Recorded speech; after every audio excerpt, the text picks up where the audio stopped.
So we have these astronauts traveling from Earth to Mars. I don't think it's a good use of energy to try to keep them entertained. I don't think we should try to help them stave off boredom. Spiritually, it's important that the astronauts make a friend of boredom. They should be spending most of their time staring vacantly out the window. Instead, I think one helpful role of a game designed for Earth humans traveling to Mars could be to prepare them for communication with Martians. Now, I'm not one of those people who believes in a sort of Star Trek ideal of alien life created in humanity's image, or like a 1950s science fiction little green men kind of Martian. I think it's unlikely that we'll have much in common with Martians physiologically, and obviously there will be no common cultural or environmental circumstances.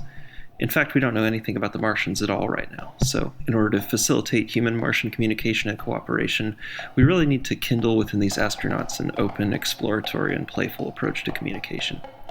And it should also probably be telepathic. So here's my proposal.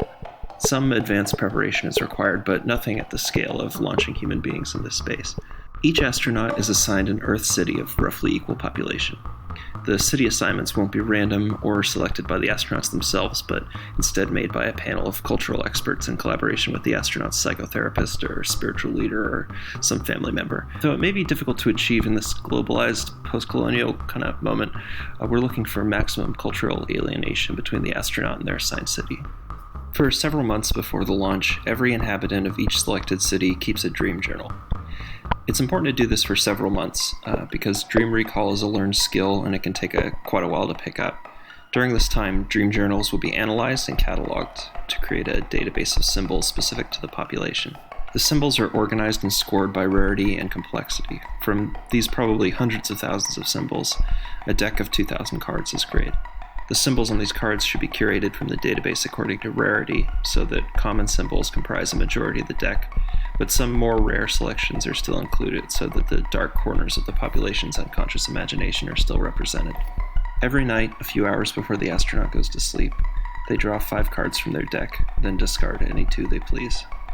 They spend an hour focusing on the 3 remaining cards and constructing a scenario involving the symbols. They should replay the scenario in their mind for several hours before sleeping to deeply implant the symbols as dream material. It's important to note here that the astronauts should be on the same sleep schedule as the majority of their city's population. The next day, the astronaut radios in their 3 symbols, and terrestrial dream journal analysts comb their database for the preceding night to see if the symbols appeared with any statistical significance in the city's dreams. If they did, the astronaut keeps the card and adds their points to their score. Hopefully this game will flex the astronauts' psychic muscles a bit in preparation for their landing on Mars. Thanks for listening.